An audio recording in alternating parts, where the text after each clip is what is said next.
A disability is any condition of the body or mind that makes it more challenging for a person to do certain activities and interact with the world around her.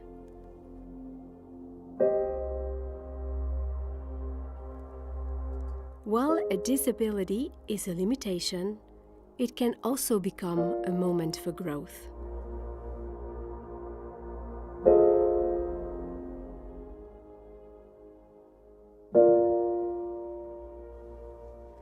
In the Gospel, we see Jesus meet many people with disabilities. These encounters become moments of healing and new life.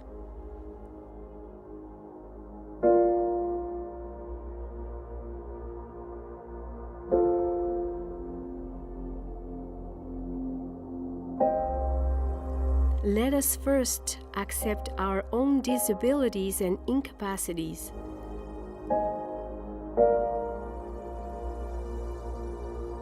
Let us help the others to accept their limitations and start new growth journeys.